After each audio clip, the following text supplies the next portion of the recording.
ஓம் சாந்தி. 6/6/2025 காலை முரளி. ஓம் சாந்தி. பாப்தாதா மதுபன். பாப்பா சொல்றாங்க, இனிமையான குழந்தைகளே, எதிர்காலத்தில் உயர்ந்த வம்சத்தில் வருவதற்கான ஆதாரம் படிப்பாகும்.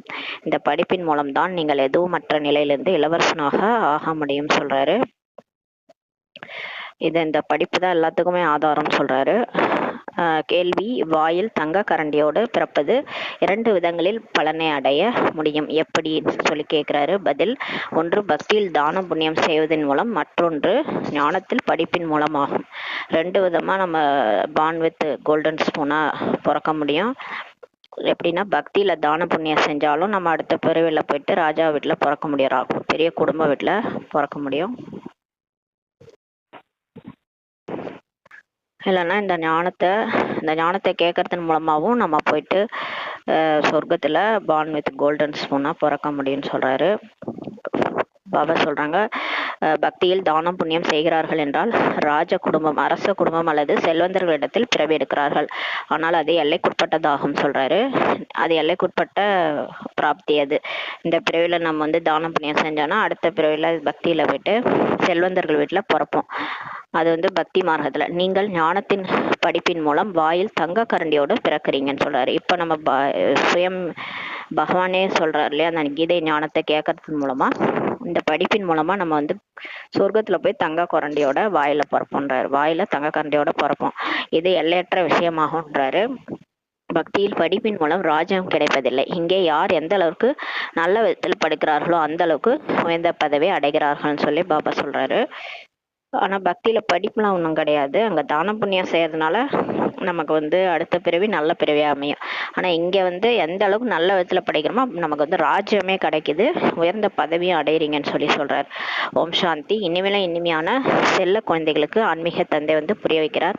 இதை ஆன்மீக ஞானம் என்று சொல்லப்படுகிறது. பாபா பாரதவாசி குழந்தைகளுக்கு தான் புரிய வைக்கிறார். தங்களை ஆத்மா என புரிந்து கொள்ளுங்கள் மற்றும் தந்தையை நினைவு செய்யுங்கள் என்று பாபா குறிப்பாக கட்டளையிட்டுள்ளார் என்றால் அதை ஏற்றுக்கொள்ள வேண்டும் அல்லவான்னு சொல்லி பாபா சொல்றாரு. உயர்ந்ததிலும் உயர்ந்த தந்தையின் ஸ்ரீமத்து புகழ் பெற்றதாகும். சிவபாபாவை மட்டும்தான் ஸ்ரீ ஸ்ரீ என்று சொல்ல முடியும் என்பதையும் குழந்தைகளாகி நீங்கள் தெரிந்துள்ளீர்கள். அவர்தான் உயர்ந்ததிலும் உயர்ந்தவர்களாக மாற்றுகின்றார். ஸ்ரீ என்றால் உயர்ந்த என்பதாகும். அப்ப ஸ்ரீலட்சுமி ஸ்ரீநாராயணன் பேர் வச்சுக்கிறாங்கன்னா அந்த ஸ்ரீ மாதிரி யார் மாத்துறதுன்னா சிவபாபா தான். அதனால்தான் அவர் ஸ்ரீ ஸ்ரீன்ட்டு சொல்றாங்க. இவர்களே லட்சுமி நாராயணனை பாபா இப்படி மாற்றியுள்ளார் என்பது குழந்தைகளாகிய உங்களுக்கு இப்போது தெரிந்துள்ளது. நாம் இப்போது புதிய உலகத்திற்காக படித்துக் கொண்டிருக்கிறோம். புதிய உலகத்தின் பெயரே சொர்க்கம், அமரபுரி என்பதாகும் சொல்றாரு. மகிமை பாடுவதற்கு நிறைய பெயர்கள் இருக்கின்றன. சொர்க்கம் மற்றும் நரகம் என்று சொல்றாங்க. இன்னார் சொர்க்கவாசி ஆகிவிட்டார் என்று சொல்றாங்க என்றால் நரகவாசியாக இருந்தார் என்றாகிறது அல்லவான்னு சொல்றாரு. யாரா இறந்துட்டாங்கன்னா வைகுண்டத்துக்கு போயிட்டாங்க, அப்ப இது வரைக்கும் நரகத்துல தானே இருந்தாங்கன்னு அர்த்தம்னு சொல்லி கேட்கிறாரு. ஆனால் மனிதர்களுக்கு அந்த அளவுக்கு புத்தி இல்லைன்னு சொல்றாரு. சொர்க்கம், நரகம், புதிய உலகம், பழைய உலகம் என்று எதை சொல்லப்படுகிறது இதையும் தெரிந்திருக்கவில்லை, யாருமே தெரிஞ்சுக்கல. வெளியில் எவ்வளவு பகட்டு ஷோ இருக்கிறது. குழந்தைகளாகிய உங்களில் கூட நமக்கு படிப்பவர் உண்மையிலே பாபா என்பதை குறைவானவர்களே புரிந்துள்ளீர்கள் சொல்லி சொல்றாரு. நாம் இந்த லட்சுமி நாராயணன் போல ஆவதற்காக இப்ப வந்துள்ளோம். நாம் எதுவும் மற்ற நிலையிலிருந்து இளவரசர்களாக ஆவோம் சொல்லி நமக்கு தெரியுன்றார் பாபா. முதலில் நாம் சென்று ராஜகுமாரர்களாக ஆவோம். இது படிப்பாகும். எப்படி இன்ஜினியரிங், வக்கீல் போன்றவற்றுக்கு படிக்கிறாங்க என்றால் நாம் வீடு கட்டுவோம், இதை செய்வோம், அதை செய்வோம் என்பது புத்தியில் இருக்குது இல்லையா, அது மாதிரிதான் இங்கேன்றாரு. ஒவ்வொருவருக்கும் தங்களது கடமை புத்தியில் வருகின்றது. குழந்தைகளாகிய நீங்களும் இந்த படிப்பின் மூலம் உயர்ந்த குடும்பத்தில் பிறவி எடுப்பீர்கள் சொல்றாரு. யார் எந்த அளவுக்கு படிக்கிறாங்களோ அந்த அளவுக்கு உயர்ந்த குடும்பத்தில் பிறவி எடுப்பார்கள் சொல்றாரு. ராஜ குடும்பத்தில் பிறவி எடுத்தால் பிறகு ராஜ்யம் செய்வீங்க. தங்க ஸ்பூன் கரண்டியும் என்ற மகிமையும் உள்ளது. அதாவது பார்ன் வித் கோல்டன் ஸ்பூன்ட்டு சொல்லுவாங்க. ஒன்று, இந்த ஞானத்தினால் வாயில் தங்க ஸ்பூன் கிடைக்கின்றது. மேலும் தான புண்ணியம் நல்லபடியாக செய்யும்போது ராஜ குடும்பத்தில் பிறவி கிடைக்கின்றது. அது எல்லைக்குட்பட்டது, இது எல்லைக்கு அப்பாற்பட்டதாகும் சொல்றாரு. ஒவ்வொரு விஷயத்தையும் நன்றாக புரிந்து கொள்ளுங்கள். எதுவும் புரியவில்லை என்றால் கேட்கலாம் சொல்றார். பாபாட்ட கேட்கலாம். இந்த விஷயங்களை பாபாவிடம் கேட்க வேண்டும் என்று குறிப்பெடுத்து வையுங்கள்ன்றார். இப்ப ஏதாவது புரியலன்னா நோட் பண்ணி வச்சுட்டு பாபாட்ட கேளுங்க. முக்கியமான விஷயமே பாபாவின் நினைவினுடைய விஷயம்தான் சொல்லி பாபா சொல்றாரு. எல்லாத்தோட முக்கியமான பாயிண்ட் என்னன்னு பார்த்தீங்கன்னா, பாபாவை நினைக்கிறது தான். பாபா நினைச்சா பாவம் அழிஞ்சிரும். மற்றபடி ஏதாவது சந்தேகம் போன்றவைகள் இருந்தால் அவற்றை சரி செய்து விடலாம் சொல்லி பாபா சொல்றாரு. எந்த அளவுக்கு பக்தி மார்க்கத்தில் தானம் புண்ணியம் செய்கிறார்களோ அந்த அளவுக்கு செல்வந்தர்கள் வீட்டில் பிறவி எடுக்கிறார்கள் என்பதை குழந்தைகள் தெரிந்துள்ளார்கள். யாராவது ஏதாவது தவறான கர்மம் செய்கிறார்கள் என்றால் பிறகு பிறவியும் அதற்கேற்றபடி கிடைக்கிறது. பாபாவிடம் வருகிறார்கள். சிலருக்கு அப்படி கர்ம பந்தனம் இருக்கிறது, கேட்கவே கேட்காதீர்கள்ன்றாரு. இப்ப பிகே ஆயிட்டு கூட பாபாட்ட வந்தாலும் சிலருக்கு அந்த மாதிரி கர்ம பந்தனம் இருக்குது. அப்ப எல்லாத்துலயும் மாட்டிட்டு முடிக்கிறாங்க. அந்த அளவுக்கு இருக்குது, கேட்கவே கேட்காதீங்கன்றாரு. இவை அனைத்தும் கடந்த கால கர்ம பந்தனங்கள் ஆகுன்றாரு. இது இந்த பிறவில ஏற்பட்டது இல்ல, இதுக்கு முந்தின ஜென்மம்னு 63 பிறவிகளா ஏற்பட்ட கர்ம பந்தனங்களை தான் இப்ப முடிச்சிட்டு இருக்கிறாங்கன்னு சொல்றாரு. சில ராஜாக்களும் கூட அப்படி இருக்கிறாங்க. அதிக கர்ம பந்தனம் கடுமையானதாக இருக்கிறது சொல்றாரு. இந்த லட்சுமி நாராயணுக்கு எந்த கர்ம பந்தனமும் இல்லை. லட்சுமி நாராயணுக்கு அந்த சொர்க்கத்துல அவங்க நடிக்கும் போது அவங்களுக்கு எந்த கர்ம பந்தனமும் இல்லை. அங்கே யோக பலத்தின் படைப்பாகும் சொல்றாரு. யோக பலத்தின் மூலம் நாம் உலக ராஜ்யத்தை அடையும் போது குழந்தைகளை பிறக்க வைக்க முடியாதா என்னன்னு சொல்லி கேட்கிறாரு. இந்த யோகா பவர் மூலமா பாபாட்ட இருந்து சக்தி எடுக்கிறோம். சக்தியின் மூலமா இந்த உலகத்தையே மாத்துறாரு பாபா. உலக ராஜ்யத்தையே நமக்கு கொடுக்குறாருன்னும் போது அங்க யோக பலத்தின் மூலமா குழந்தைய பிறக்க வைக்க முடியாதான்னு சொல்லி கேட்கிறாரு பாபா. முதலிலேயே காட்சி கிடைத்து விடுகிறது. அங்கே இது சாதாரண விஷயமாகும். அங்க யோக பலத்தினால குழந்தை பிறக்கிறது சாதாரண விஷயம் சொர்க்கத்துலன்றாரு. குஷியில் இசைக்கருவியை இசைத்து கொண்டே இருப்பார்கள். வயதான நிலையிலிருந்து குழந்தையாக ஆகிவிடுகிறார்கள் சொல்றாரு. அவங்களுக்கு காட்சி கிடைக்கும், நான் இங்க போய் குழந்தையா பிறக்க போறேன்ட்டு. அவங்க ஜாலியா இசைக்கருவி எசிச்சுட்டே இருப்பாங்க. உடனே டக்குன்னு அந்த உடலை விட்டுட்டு குழந்தையா போய் பிறந்துருவாங்க வேற ஒரு இடத்துல. மகாத்மாவை விடவும் குழந்தைகளுக்கு அதிக மரியாதை கொடுக்கப்படுகிறது. ஏனென்றால் அந்த மகாத்மாக்கள் முழு வாழ்க்கையும் கடந்து பெரியவர்களாக ஆகியுள்ளார்கள். இப்ப இந்த மகாத்மாக்கள் எல்லாம் இருக்கிறாங்களா, சன்னியாசிகள், பெரிய மகான் ஆத்மாக்கள், அவங்களெல்லாம் அவங்க கடந்துதான் போயிருக்காங்க. அவங்க மகாத்மா தான் இருந்தாலும் அவங்க வாழ்க்கையை கடந்து போயிருக்கிறாங்க. அந்த வாழ்க்கையை கடக்கும் போது விகாரமும் அவங்களுக்கு தெரிஞ்சிருக்கும். 5 விகாரங்களை பத்தி அவங்களுக்கு தெரியும். அதனாலதான் சின்ன குழந்தைகளை மகாத்மாக்களை விட பெரியவர்கள்ன்ட்டு சொல்றாரு பாபா. சின்ன குழந்தைங்களுக்கு 5 விகாரம்னா என்னன்னு தெரியாது. அதனாலதான் அவங்கள பெரியவங்களா சொல்றாரு. சிறிய குழந்தை தெரிந்திருக்கவில்லை, விகாரங்களை பற்றி தெரிந்திருக்கவில்லை. ஆகையினால் மகாத்மாவை விடவும் உயர்ந்தது இந்த சின்ன குழந்தைன்ட்டு சொல்லப்படுகிறதுன்றாரு. கிருஷ்ணரை கூட மகாத்மா என்று சொல்றாங்க. அவர்தான் உண்மையான மகாத்மா ஆவார்னு சொல்லி சொல்றாரு. கிருஷ்ணர் குழந்தையாவும் இருக்கிறாரு. அவருக்கு 5 விகாரம்னு என்னாலும் தெரியாது. அதனால அவ்வளோ ஒரு நிர்விகாரி உலகத்துல அவர் இருந்தாரு. அதனால அவர் தான் உண்மையான மகாத்மான்ட்டு சொல்லப்படுதுன்றார். சத்தியுகத்தில் தான் மகான் ஆத்மாக்கள் இருக்கிறாங்க. அவர்களை போல இங்க யாரும் இருக்க முடியாதுன்னு சொல்றாரு. சொர்க்கத்துல எல்லாருமே எப்படி இருப்பாங்க, சுகம் மட்டுமே கொடுப்பாங்க. 5 விகாரம்னா என்னன்னே அவங்களுக்கு தெரியாது, ஆசைன்னா என்னன்னே தெரியாது. அந்த மாதிரி எல்லாரும் ஒற்றுமையா வாழ்ந்தாங்க. அவங்கதான் உண்மையான மகாத்மாக்கள்னு சொல்றாரு. மகான் ஆத்மாக்கள் குழந்தைகளாகிய உள்ளுக்குள் மிகுந்த குஷி இருக்கணும். ஏன்னா நாம் இப்போது புதிய உலகத்தில் பிறவி எடுக்க போகிறோம் சொல்லிட்டு இந்த பழைய உலகம் முடிய போகிறதுன்னு சொல்றாரு. வீடு பழையதாகிவிட்டால் புதிய வீட்டின் நினைவில் குஷி ஏற்படுகிறது அல்லவா. இப்ப நம்ம வீடு பழசாயிடுச்சு, புதுசா கட்ட போறோம்னா நமக்கு ஒரு சந்தோஷம் வருது இல்லையா, நம்ம புது வீடு கட்ட போறோம்ட்டு. எவ்வளவு நல்ல மார்பிள்களினால் வீட்டை கட்டுறாங்க. ஜெயின் மக்களிடம் அதிக பணம் இருக்கிறது. அவர்கள் தங்களை உயர்ந்த குலத்தவர்கள் என்று புரிஞ்சுக்கிறாங்க ஜெயின் மக்கள். உண்மையில் இங்கே எந்த உயர்ந்த குலமும் இல்லைன்னு சொல்லி பாபா சொல்றாரு. இங்க நிறைய ஜாதி பேதம் இதெல்லாம் இருக்கு இல்லையா இப்ப கலியுகத்துல. இதுல உயர்ந்த குலம்ன்ட்டு ஒண்ணுமே கிடையாதுன்றாரு. உண்மையில் இங்கே எந்த உயர்ந்த குலமும் இல்லைன்றாரு. உயர்ந்த குலத்தில் திருமணத்திற்காக வீடு தேடுறாங்க. அங்கே குலம் போன்ற விஷயம் எதுவுமே இருப்பதில்லைன்னு சொல்றாரு. அங்க சொர்க்கத்துல குலம் போன்ற விஷயம் எல்லாம் கிடையாது. அங்க தர்மம் தான், ஒரே ஒரு தர்மம் தான் இருக்கும். அங்க ஒரே தேவதா குலம் தான் இருக்கிறது, வேறு எதுவும் இல்லைன்றாரு. அதற்காக நீங்கள் சங்கமேகத்தில் நாம் ஒரே தந்தையின் குழந்தைகள் அனைவரும் ஆத்மாக்கள் என்ற பயிற்சியை இப்ப செய்றீங்கன்னு சொல்றாரு. அந்த மாதிரி ஒரு உலகத்துக்கு போறதுக்காக, ஒரே தர்மம் ஒரே குலம் இருக்கிற உலகத்துக்கு போறதுக்காக நம்ம இப்ப படிச்சுட்டு இருக்கிறோம், பாபாட்ட பயிற்சி பண்ணிட்டு இருக்கிறோம்னு சொல்றாரு. ஆத்மா முதலில், பிறகுதான் சரீரம் சொல்றாரு. உலகத்தில் அனைவரும் தேக அபிமானிகளாக இருக்கிறாங்க.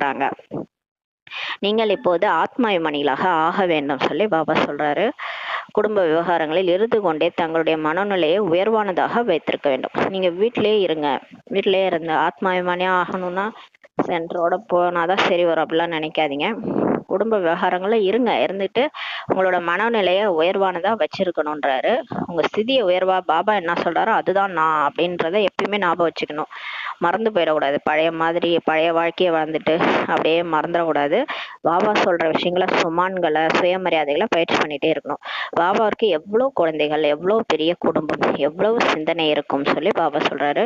பிரம்மா பாபாவுக்கு பாருங்க, அந்த காலத்துல அவர் அத்தனை பேரை வச்சு பாலனை பண்ணாரு. எவ்வளவு சிந்தனை அவருக்கு இருக்கும்.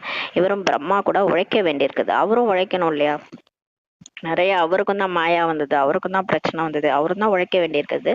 நான் ஒன்றும் சன்னியாசி கிடையாதுன்னு சொல்றார் பாபா. பாபா இவருக்குள் பிரவேசித்திருக்கிறார். பிரம்மா பாபாவுக்கு உள்ளார சிவபாபா பிரவேசித்திருக்கிறார். பிரம்மா விஷ்ணு சங்கருடைய சித்திரம் கூட இருக்கிறது அல்லவா? பிரம்மா அனைவரிலும் உயர்ந்தவர் ஆவார்.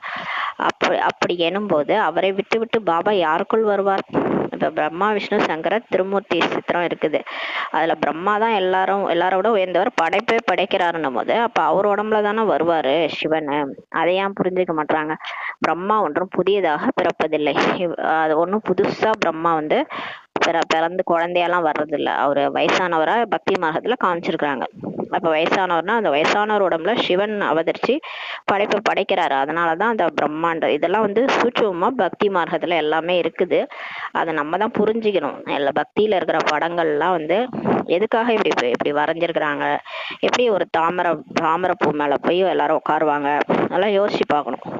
அப்ப வந்து தாமரை மலர் மாதிரி வீட்டுல இருந்து தூய்மையா இருந்து வாழ்ந்துருக்குறாங்க. அதனாலதான் அவங்க வந்து லட்சுமி சரஸ்வதி எல்லாம் தாமரையில உட்கார வச்சிருக்காங்க. படிப்பு படிச்சிருக்கிறாங்க. தாமரை மாதிரி தாமரை எப்படி வந்து தாமரை சேத்துல இருந்தாலும் அங்கதான் நீரை எடுத்துக்குது, இருந்தாலும் அது வந்து தாமரையா வந்து சூரியனை நோக்கி பாக்குதுல, அந்த மாதிரி நம்மளும் வீட்டுல இருந்துகிட்டு படிச்சுக்கிட்டு தூய்மை ஆகிறோம். இதனுடைய அடையாளம் தான் அப்படி இருக்குது. அப்ப ஒவ்வொரு படத்துலயும் வந்து பக்தியில சூட்சுமா ரகசியம் இருக்குது. அதை நம்ம ஞானத்தின் மூலமா தாரணை பண்ணணும்.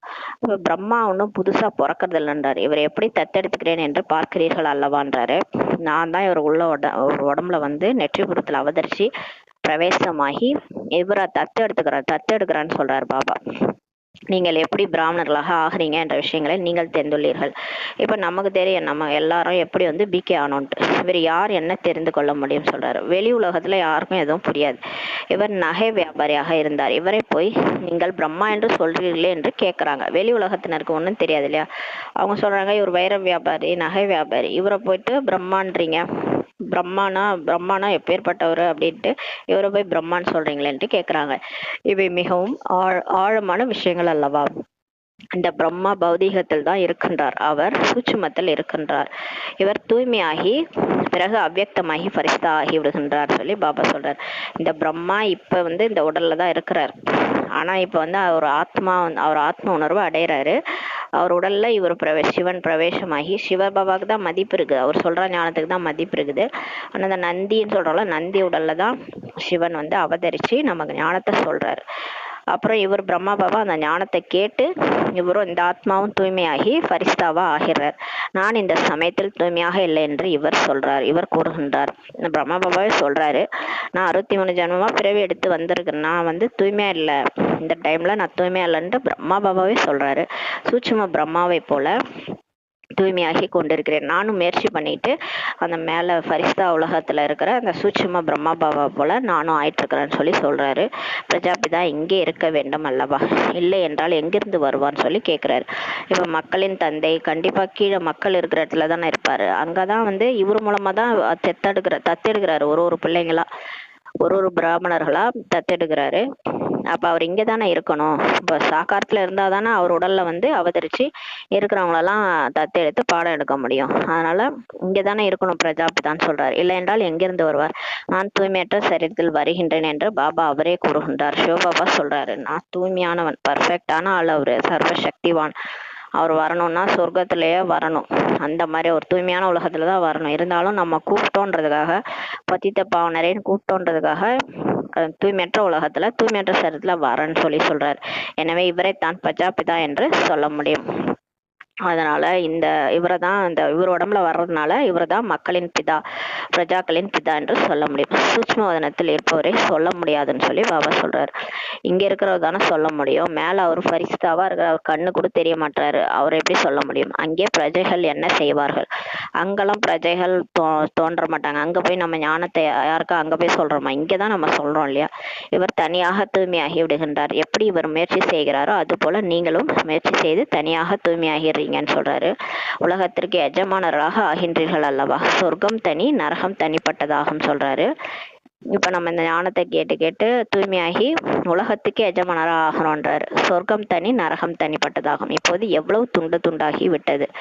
இப்போ உலகமே எப்படி துண்டு துண்டாகிருச்சு. 5000 ஆண்டுகளுக்கு முந்தைய விஷயமாகுன்றாரு.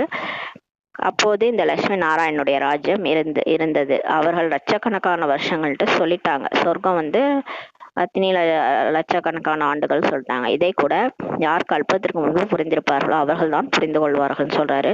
இங்கே முஸ்லிம்கள், பாரசீகர்கள் போன்ற அனைவரும் வருவதை நீங்க பாக்குறீங்க. இப்ப நம்ம பிகே சென்டர்ல பிகேவா வர்றவங்க எல்லாருமே வராங்க. முஸ்லிம்களும் வராங்க, நம்ம பாக்குறோம். பாரசீகர்களும் வராங்கன்றாரு.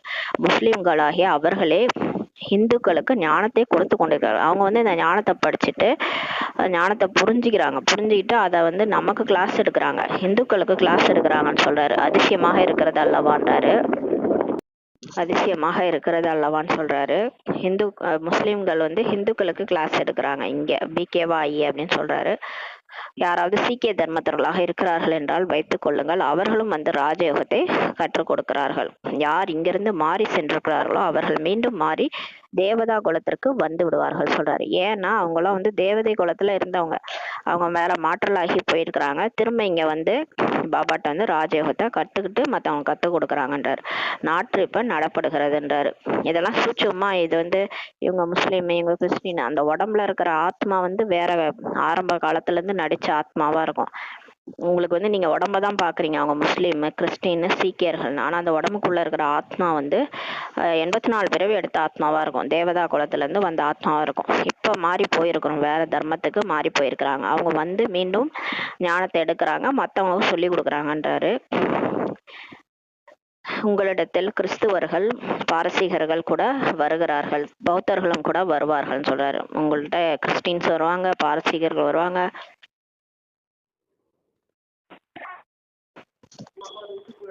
புத்த தர்மத்தை சேர்ந்தவங்க கூட வருவாங்கன்னு சொல்லி பாபா சொல்றாரு. நேரம் அருகில் வரும்போது நாலாபுறங்களிலிருந்தும்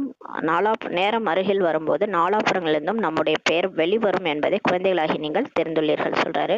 இன்னும் டைம் பாருங்க, டைம் நெருங்க 5000 வருஷம் நெருங்க நம்முடைய பெயர் வெளிவரும், பிரம்மகுமாரியுடைய பெயர் வெளிவரும்ன்றாரு. ஒரு சொற்பொழிவாட்டினீர்கள் என்றால் உங்களிடம் நிறைய பேர் வந்து விடுவார்கள் சொல்றாரு. ஒரே ஒரு ஸ்பீச் கொடுத்தோம்னா எல்லாரும் வந்துருவாங்கன்றாரு. இப்ப அப்படித்தானே சிவானி சிஸ்டர்லாம் அங்கங்க போயிட்டு கிளாஸ் எடுக்கிறாங்க இல்லையா? நிறைய இடத்துல போய் கிளாஸ் எடுக்கிறாங்க. அப்படியே அவங்கள பார்க்கறதுக்காகவே எல்லாரும் வராங்க, அவங்க ஸ்பீச்சை கேட்கறதுக்காகவுமே வராங்க. அந்த ஒரு ஸ்பீச்ல எல்லாருமே மாறிடுறாங்க இல்லையா? நிறைய பேர் வந்துருவாங்கன்றாரு. நம்முடைய உண்மையான தர்மம் இதுதான் என்று அனைவருக்கும் நினைவு வந்துவிடும். அப்புறம் யாரெல்லாம் இந்த ஸ்பீச்சை கேட்கறாங்களோ அவங்களுக்கு ஞாபகம் வந்துடும், நம்மளுடைய உண்மையான தர்மம் இதுதான், நம்ம தேடினது இதுதான். ஏன்னா அந்த ஆத்மாக்குன்னு ஒரு தேடல் இருக்கு. அது அவங்களுக்கு தகுந்தது கிடைச்சிச்சுன்னா உடனே அவங்க வந்துருவாங்கன்றாரு. யார் நம்முடைய தர்மத்தவர்களாக இருப்பார்களோ அவர்கள் அனைவரும் வந்து விடுவார்கள் அல்லவான்னு சொல்றாரு. கண்டிப்பா ஆதிசநாதன தேவி தேவதா தர்மத்தை சேர்ந்தவங்க எங்கெங்கெல்லாம் இருக்கிறாங்களோ அவங்க நம்மளுடைய ஸ்பீச்சை இப்ப கேட்டாங்கன்னா, பாபாவுடைய மகா பாக்கியங்களை கேட்டாங்கன்னா அவங்களுக்கு தானா பூட்டு தச்சிரும். அப்ப கண்டிப்பா வந்துருவாங்கன்றாரு. லட்சக்கணக்கான ஆண்டுகளின் விஷயம் அல்ல, நீங்கள் நேற்று தேவதைகளாக இருந்தீங்க. 5000 வருஷம்தான் இது நடந்த கதைன்றாரு. நேத்து தான் நீங்க கல்கி பாத்ன்னு சொல்றாரு. நேத்து தான் தேவதைகளா இருந்தீங்க சொர்க்கத்துல, இப்போது மீண்டும் நீங்க தேவதைகளாக ஆவதற்காக பாபாவிடம் ஆஸ்தி எடுத்து கொண்டிருக்கிறீங்க என்று பாபா புரிய வைக்கின்றார் சொல்றாரு. நீங்கள் உண்மையிலும் உண்மையான பாண்டவர்கள் ஆவீர்கள். பாண்டவர்கள் என்றால் வழிகாட்டிகள் ஆவீர்கள். அவர்கள் உலகிய வழிகாட்டிகள், நம்மளாம் ஆன்மீக வழிகாட்டிகள் சொல்றாரு. பிராமணர்களாகிய நீங்கள் ஆன்மீக வழிகாட்டிகள் ஆவீர்கள் சொல்றாரு. நீங்கள் இப்போது எல்லையற்ற தந்தையிடம் படித்து கொண்டிருக்கிறீங்க. இந்த போதை உங்களுக்கு அதிகம் இருக்கணும். நாம் பாபாவிடம் செல்கின்றோம், அவரிடம் இருந்து எல்லையற்ற ஆஸ்தியே நமக்கு கிடைக்கின்றது.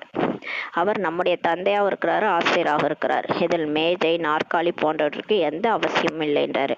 இப்போ ஒரு பாடம் எடுக்கிறாருன்னா அதுக்கு ஒரு மேஜை வேணும், நாற்காலி வேணும் அப்படிலாம் அவசியம் கிடையாது. எழுதக்கூட வேணாம், புத்தியில் ஸ்டோர் பண்ணிட்டாலே போதும். இதை நீங்கள் எழுதுகிறீர்கள் என்றாலும் கூட தங்களுடைய முயற்சிக்காகவே ஆகும். ஆனால் சிலர் நோட்டு புக்கை வச்சு எழுதுறாங்கன்னா நம்மளோட முயற்சிக்காக நம்ம எழுதுனா புத்தியில் நல்லா பதியும்னு சொல்லிட்டு உண்மையில் இது புரிந்து கொள்ள வேண்டிய விஷயமாகும். சிவபாபா பேனா போன்றவற்றினால் எழுதுவாரா என்ன? சிவபாபா புள்ளியா இருக்கிறார், அவர் எப்படி பேனா வச்சுலாம் எழுதுவாரா? அவங்களுக்கு கடிதம் எழுதுவதற்காக பென்சில் போன்றவற்றை எடுக்க வேண்டியுள்ளது. இருந்தாலும் பிரம்மா பாபாவுக்கு லெட்ரு வருது இல்லையா, சிவபாபாவுக்கு லெட்ரு வருது, அதுக்கு ரிப்ளை பண்றதுக்காக எழுதுறாரு சிவபாபா. அப்போ பென்சில் போன்றவற்றை எடுத்து எழுதுறாரு. சிவபாபாவுடைய சிவப்பு எழுத்துக்கள் வந்திருக்கின்றன இருந்து புரிந்து கொள்வார்கள். அந்த காலத்துல பிரம்மா பாபா சிவப்பு பென்சில்ல எழுதுவார். ஏன்னா சிவபாபா சிகப்பா இருக்கிறாருல, அதனால சிவப்பு பென்சில்ல எழுதுவார்கள். அதனால சிவபாபாட்ட இருந்து சிவப்பு எழுத்துக்கள் வந்திருக்கின்றன என்று புரிந்து கொள்வார்கள். பாபா ஆன்மீக குழந்தைகளே என்று எழுதுகிறார். குழந்தைகளும் ஆன்மீக தந்தை என்று புரிந்து கொள்கிறார்கள். அவர் மிகவும் உயர்ந்ததிலும் உயர்ந்தவர் ஆவார். சிவபாபா மிகவும் உயர்ந்ததிலும் உயர்ந்தவர் ஆவார். அவருடைய வழிபடிதான் நாம் நடக்க வேண்டும். காமம் மிகப்பெரிய எதிரி என்று பாபா சொல்றார். இது முதலிடை கடைசி வரை துக்கம் கொடுக்கக்கூடியதாகும். அந்த போதத்திற்கு வசமாகாதீங்கன்னு சொல்லி பாபா சொல்றார். இப்ப தூய்மையாக ஆகுங்கள், தூய்மையற்றவர்களை தூய்மையாக்குபவரே என்று அழைக்கிறாங்க. பதித பாவனரன் அழைக்கிறாங்க. குழந்தைகளாகிய உங்களுக்கு இப்போது ராஜ்யம் செய்வதற்கான பெரிய சக்தி கிடைக்கிறது என்றார். அந்த சக்தியை யாருமே வெல்ல முடியாது பாருங்க. அந்த மாதிரி ஒரு சக்தி கடவுள் கொடுக்குறாரு. அதன் மூலமா நமக்கு உலக ராஜ்யமே கிடைக்குது. அதை யாராலையும் பறிக்க முடியாதுன்றாரு. அந்த சக்தியை யாராலும் வெல்ல முடியாது.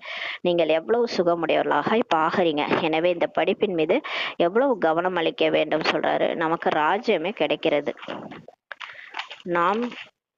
நாம் எந்த நிலையிலிருந்து என்னவாக ஆகின்றோம் என்பதை நீங்கள் தெரிந்துள்ளீர்கள். நம்ம ஏழையா இருக்கிறோம் இல்லையா? இப்ப ஏழையா இருக்கிற நம்மள பிரின்ஸ் ஆக்க போறாரு, ராஜாவா ஆக்க போறாரு, அங்க போயிட்டு இளவரசர் ஆக்க போறாரு. அப்ப எப்படி இருக்கணும்? நமக்கு அவ்வளவு குஷி இருக்கணும். பகவானுடைய மகா வாக்கியம் அல்லவா, நான் உங்களுக்கு ராஜயோகம் கற்றுக் கொடுக்கின்றேன், ராஜாவுக்கெல்லாம் ராஜாவாக ஆக்குகின்றேன்ட்டு யார் சொல்றது? கடவுளே சொல்றாரு. யாரை பகவான் என்று சொல்லப்படுகிறது என்பது கூட யாருக்கும் தெரியவில்லை. ஓ பாபா என்று ஆத்மா அழைக்கிறது. ஓ அப்பா, ஓ கடவுளே அப்படின்ட்டு ஆத்மா தான் அழைக்குது. எனவே அவர் எப்போது மற்றும் எப்படி வருவார் என்பது தெரிந்திருக்க வேண்டும் அல்லவா? அது தெரியவே இல்லை யாருக்கும். மனிதர்கள் தான் நாடகத்தின் முதலிடை கடைசியை கால அளவு போன்றவற்றை தெரிந்து கொள்வார்கள் அல்லவான்னு சொல்றாரு.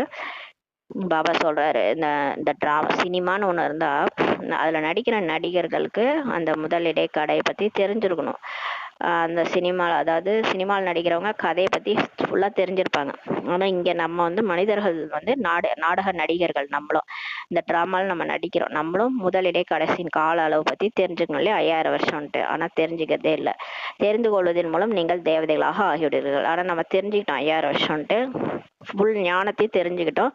அதனால நம்ம தேவதை ஆகிறோன்றாரு. ஞானமே சத்கதிக்காகவே ஆகும்ன்றாரு. இது கலியுகத்தின் கடைசி நேரமாகும். அனைவரும் இப்ப துர்கதியில் இருக்கிறாங்க. சத்தியுகத்தில் சத்தியகதி இருக்கிறது. அனைவரையும் சத்கதி அடைய வைக்க இப்போது பாபா வந்துள்ளார் என்பதை நீங்கள் தெரிந்துள்ளீர்கள். அனைவரையும் விழிக்க செய்யதான் பாபா வந்திருக்கிறாரு. யாராவது பிணமாகி விட்டார்களா என்ன? ஆனால் காருள் இருக்கிறாங்கன்னு சொல்றாரு.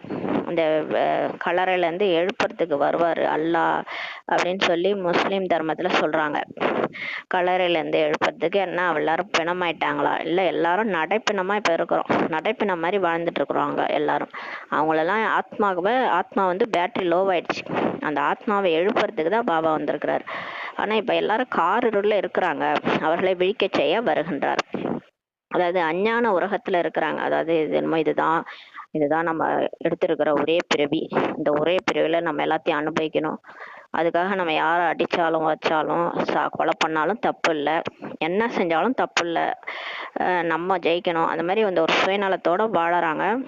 அதாவது வாழ்க்கையை இதுதான் ஒரு வாழ்க்கை, நம்ம வாழறோம், அதுக்காக என்ன வேணா செய்யலாம் அப்படின்னு நினைச்சிட்டு வாழறாங்க. இது அஞ்ஞான இருள் தானே. இதே ஒரே ஒரு வாழ்க்கைன்னு நினைச்சுக்கிறாங்க. பல ஜென்மம் எடுத்திருக்கிறோம். அந்த பல ஜென்மத்துல செஞ்ச தவறுலாம் நம்ம திரும்ப அனுபவிக்கிறோம். எதையுமே தெரிஞ்சுக்காம அஞ்ஞான இருள்ல இருக்கிறாங்க. அவங்கள விழிக்க செய்யதான் பாபா வராரு. எந்த குழந்தைகள் ஆழ்ந்த உறக்கத்திலிருந்து விழித்துக் கொள்கிறார்களோ அவர்களுக்குள் நாம் சிவபாபாவின் குழந்தைகள் என்றது தெரியும்ன்றாரு. எந்த விதமான கவலையும் இல்லை என்ற அதிக குஷி அவங்களுக்கு ஏற்படுகிறது.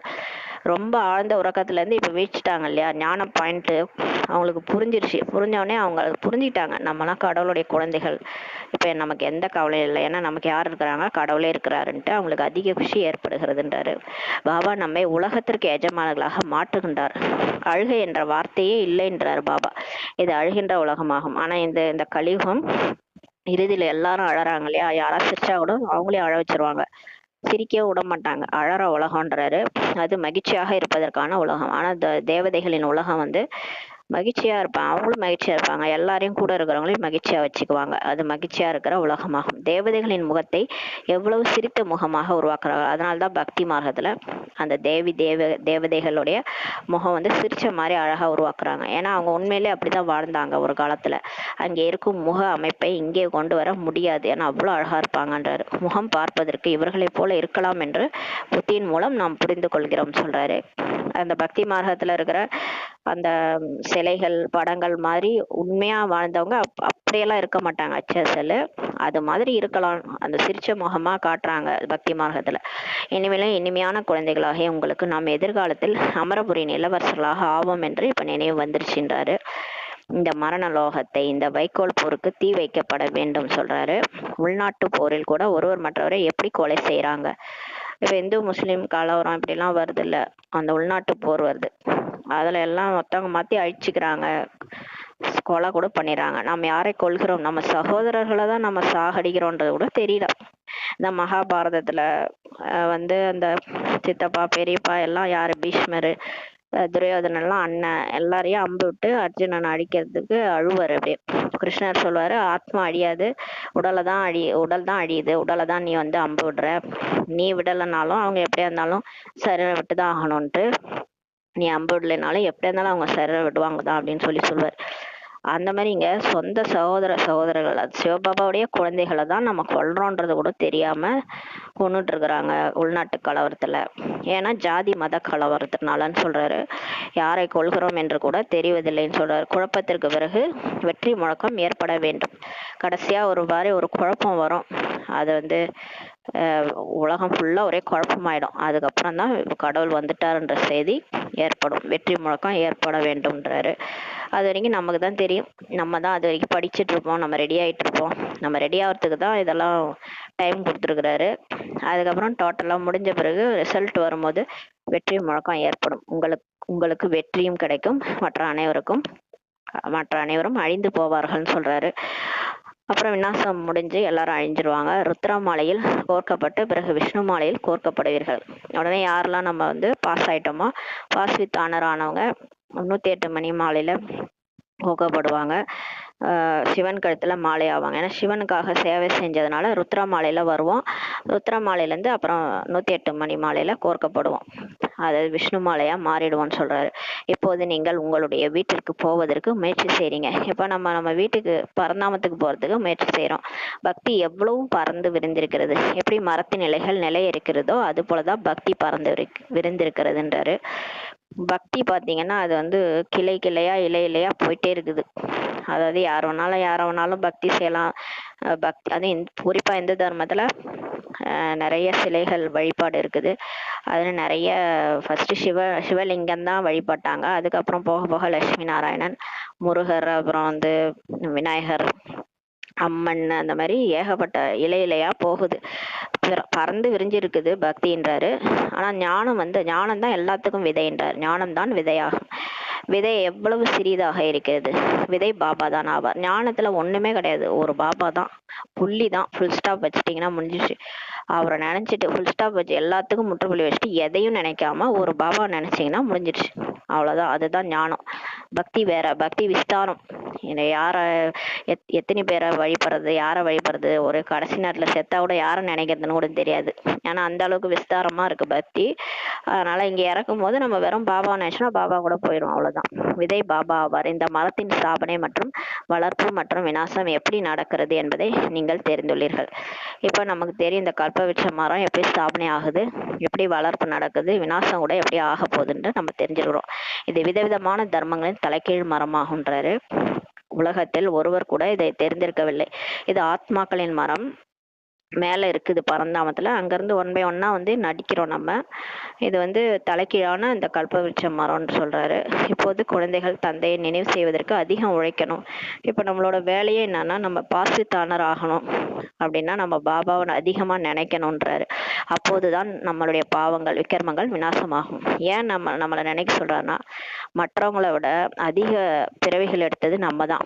அது 63 ஜென்ம பாவம் பண்ணியிருக்கிறது நம்ம தான். நம்ம மூலமாக தான் உலகமே வீணாக போயிருக்குது. நம்ம தான் விதை போட்டது எல்லாத்துக்கும். அந்த 5 விகாரத்துல மாட்டினதும் நம்ம தான். 5 விகாரத்தை உலகத்துல நம்மளை பார்த்து தான் எல்லாரும் கத்துக்கிட்டாங்க. அதனால நம்ம அதெல்லாம் விட்டாதான் மற்றவங்களும் விடுவாங்க. அதனால நம்ம பாவம் விநாசமானாதான் நம்மளை சுத்தி இருக்கிறவங்களும் மாறுவாங்க, முழு உலகமும் திருந்தும். அதனாலதான் நம்மளை வந்து நினைக்க சொல்றாரு. அதிகமா நினைச்சு உங்க பாவத்தை அழிங்கன்றாரு. அந்த கீதை சொல்பவர்கள் கூட மண்மனாபவ என்றதா சொல்றாங்க. அனைத்து தேகத்தின் தர்மங்களையும் விட்டுவிட்டு தங்களை ஆத்மா என புரிஞ்சு தந்தையை நினைவு செய்யுங்கள்ட்டு சொல்றாங்க. மனிதர்கள் இதனுடைய அர்த்தத்தை புரிஞ்சு கொள்கிறார்களா என்ன? பகவத்கீதையில இருக்குது, மண்மனாபவனா எல்லா தர்மத்தையும் இந்த உடல் சம்பந்தப்பட்ட தர்மத்தையே விட்டுடுங்க. உடலால தானே நீங்க முஸ்லீமு கிறிஸ்டின்னு உடலால தானே சொல்றீங்க, ஆத்மாவால சொல்றீங்களா? எந்த ஆத்மால இது கிறிஸ்டின்ட்டு பதிவாயிருக்குது? எந்த ஆத்மால ஹிந்துன்னு பதிவாயிருக்குது? இன்னைக்கு இந்த ஆத்மா இந்த உடல்ல இருக்குன்னா நாளைக்கே இறந்தா அந்த ஆத்மா போயிட்டு அமெரிக்கால பிறந்து கிறிஸ்டினா மாறக்கூட வாய்ப்பு இருக்கு. இங்க இந்துவா இருக்கிறவங்க நாளைக்கு கிறிஸ்டினாக வாய்ப்பு இருக்கு. அப்ப ஆத்மாவுக்கு எந்த தர்மம் இருக்குது?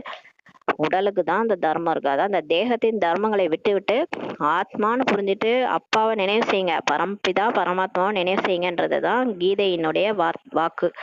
கீதையில இருக்கிற மண்மனாபவ என்ற சொல்லுக்கு அர்த்தம்.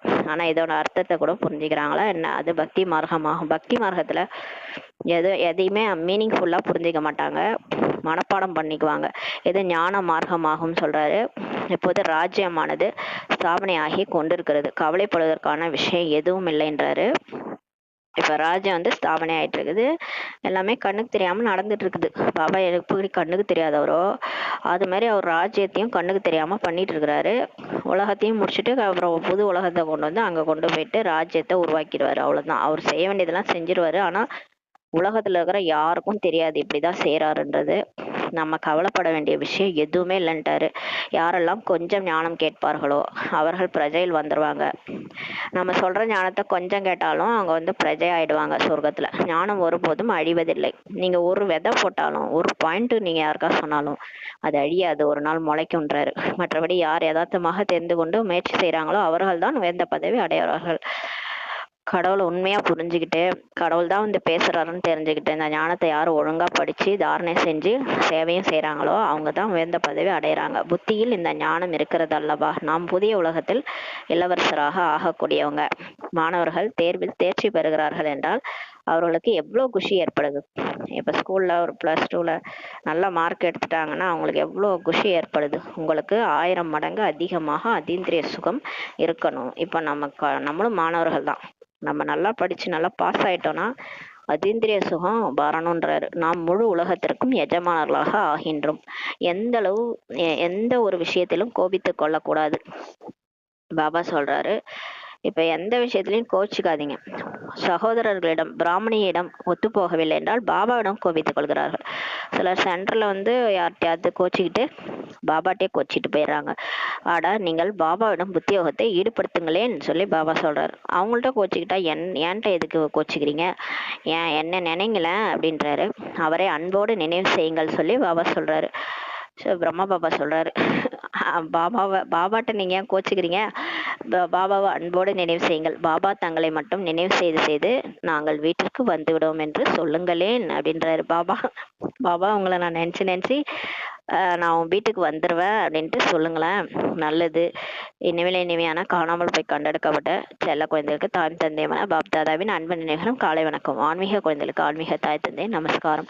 நாம் ஆன்மீக குழந்தைகள் ஆன்மீக தாய் தந்தைக்கு நமஸ்காரம். தாரணைக்கான முக்கிய சாரம். ஃபர்ஸ்ட் பாயிண்ட், எந்த விஷயத்தை பற்றியும் கவலைப்படக்கூடாது, எப்போதும் மகிழ்ச்சியாக இருக்க வேண்டும். நாம் சிவபாபாவின் குழந்தைகள் என்பது நினைவிருக்க வேண்டும். பாபா நம்மை உலகத்திற்கு எஜமானர்களாக ஆக்க வந்துள்ளார். 2வது பாயிண்ட், தங்களுடைய நிலையை ஏக்ரஸாக ஒருநிலைப்பாட்டில் ஆக்குவதற்காக ஆத்மா அபிமானி ஆவதற்கான முயற்சி செய்ய வேண்டும். இந்த பழைய வீட்டிலிருந்து பற்றை நீக்கிவிட வேண்டும். வரதானம், சிந்தனை சக்தியின் மூலம் புத்தியை சக்திசாலியாக ஆக்கக்கூடிய மாஸ்டர் சர்வசக்திவான் ஆகுகன்ற வரதானம் கொடுக்குறாரு. பாபா சொல்றாரு பாருங்க, அந்த ஞானத்தை சிந்தனை பண்ணணும்ன்றாரு. அதன் மூலம்தான் புத்தி வந்து பாபா சொல்றாரு ஞானத்தை சிந்தனை பண்ணணும்ன்றாரு. சிந்தனை பண்ண உங்களுக்கு ஆத்மால சக்தி நிறையுதுன்றாரு. புத்தி வந்து சக்திசாலியா ஆகும், அது சுறுசுறுப்பா ஆகும். புத்தி இப்ப மந்த புத்தியா இருக்குல்ல, சொல்லுவாங்க என்ன மந்த புத்தியா, நீ எப்படி சோம்பேறியா இருக்கிற அப்படின்வாங்க. தப்பு தப்பா செஞ்சுட்டோம்னா ஒரு மாதிரி மந்த புத்தின்னுவாங்க. அப்ப புத்தி சுறுசுறுப்பா ஆக்கணும்னா என்ன செய்யணும்னா ஞானத்தை சிந்தனை பண்ணணும். ஞானத்தை சிந்தனை பண்ணீங்கன்னா புத்தி சுறுசுறுப்பா இருக்கும்ன்றாரு. அந்த மாதிரி ஆக்கக்கூடிய மாஸ்டர் சர்வசக்திவான் ஆகுக. அப்பதான் வந்து சர்வ சக்திகளும் நிரம்பும் புத்தி இல்லைன்றாரு. அந்த மாதிரி ஆகுகன்ட்டு வரதானம் கொடுக்குறாரு. சிந்தனை சக்தி தான் தெய்வீக புத்தியின் சத்தான உணவாகுன்றாரு. பக்தியில் ஜெபிக்கும் பயிற்சி இருப்பது போன்று ஞானத்தில் சிந்தனை சக்தி இருக்கிறது. இப்ப பக்தியில பாத்தீங்கன்னா இந்த இதெல்லாம் கிரகணம்லாம் வரும்போது சொல்லுவாங்க இந்த மாதிரி நாராயணா நாராயணா சிவசிவான்ட்டு எத்தனை 1008 தடவை சொல்லுங்க அப்படின்ட்டு. அதுல கூட பலன் இருக்குது. அந்த மாதிரி ஜெபிக்கும் போது அதுல வந்து பக்தியில ஜெபிக்கும் பயிற்சி இருக்குது, அதுல கூட பலன் இருக்குன்னுவாங்க. அந்த வார்த்தையால சொல்ல சொல்ல நமக்கு நல்லது நடக்கணுவாங்க. அது மாதிரி ஞானத்திலும் சிந்தனை சக்தி இருக்குதுன்றாரு. இப்ப ஞானத்தை சிந்தனை பண்ணி பண்ணி பண்ணி உங்க புத்தி சக்திசாலி ஆயிடும்ன்றாரு. இந்த சக்தியின் மூலம் நீங்க மாஸ்டர் சர்வசக்திவான் ஆகுங்கள்னு சொல்றாரு. தினமும் அமிர்த வேளையில் தனது ஒரு பட்டத்தை நினைவில் கொண்டு வாருங்கள் மற்றும் சிந்தனை செய்து கொண்டே இருங்கள். டெய்லி அமிர்த வேலையஞ்சு உட்காந்து ஒரு பட்டம், பாபா நிறைய நமக்கு பட்டம் கொடுத்துருக்காருல்ல. பட்டம்னா என்னது? சுயமரியாதை.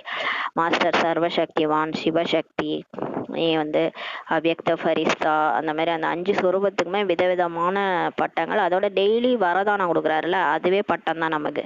அந்த பட்டத்தை ஒன்றுத்தையும் எடுத்துட்டு வாங்க, எடுத்துட்டு வந்து அதை சிந்தனை பண்ணிட்டே இருங்க. ஏன் பாபா என்ன இப்படி சொன்னாரு, நான் அப்பேற்பட்ட ஆளா, அப்பனா எப்படி இருக்கணும், இந்த மாதிரி இருக்க சொன்னார். டெய்லி வரதானத்தை சிந்தனை பண்ணாலே பெரிய விஷயம்தான். சிந்தனை பண்ணி அதை நான் தான்ட்டு கொண்டு வாங்கலாம், அப்போ அப்படியே சக்தி வந்துடும். சிந்தனை சக்தியின் மூலம் புத்தி சக்திசாலியாக இருக்குன்றாரு. சக்திசாலியான புத்தியின் மீது மாய யுத்தமே செய்ய முடியாதுன்றாரு.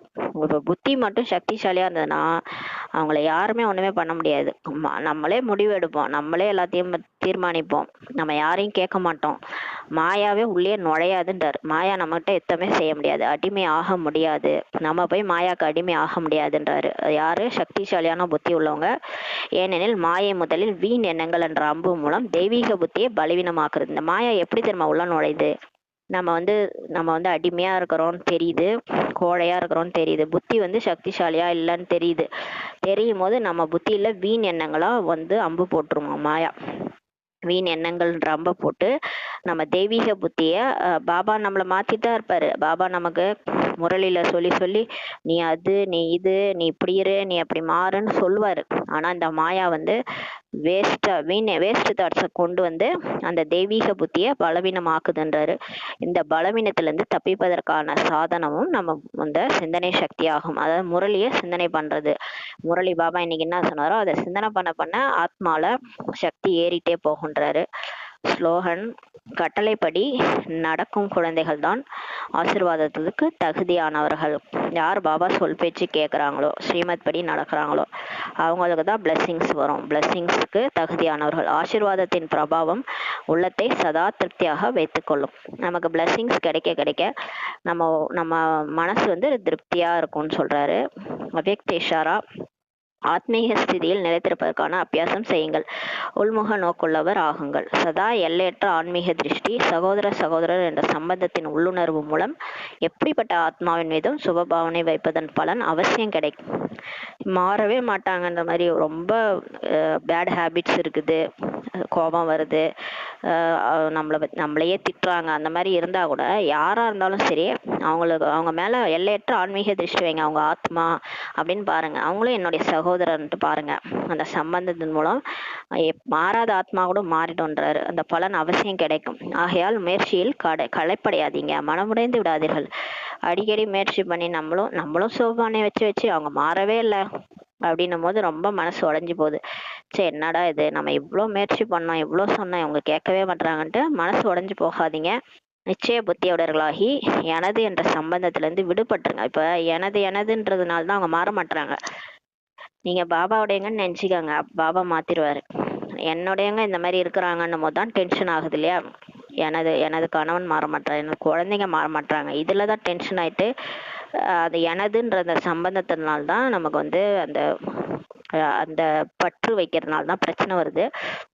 அதனால நிச்சய புத்தியுடையவர்களாகி எனது என்ற சம்பந்தத்திலிருந்து விடுபட்டுட்டு அமைதி மற்றும் சக்தியின் உதவி ஆத்மாக்களுக்கு கொடுத்து கொண்டே இருங்கள். நீங்க வந்து அவங்களுக்கு சுபபாவனை வச்சு நீங்க சைலண்ட் சக்தி, நீங்க ஃபர்ஸ்ட் அமைதி ஆகுங்க, பாபாட்ட இருந்து அமைதி வாங்குங்க, சக்தியும் வாங்குங்க. வாங்கி அந்த உதவி வந்து அந்த ஆத்மாக்களுக்கு கொடுத்துட்டே இருங்க. மாறிடுவாங்க. மாறாத ஆத்மாக்களும் மாறிடுவாங்க. அது எப்பேற்பட்டவங்களா இருந்தாலும் மாறிடுவாங்கன்னு சொல்லி பாபா சொல்றாங்க. ஓம் சாந்தி. நன்றி பாபா, நன்றி ராமா, நன்றி பரிவாரம்.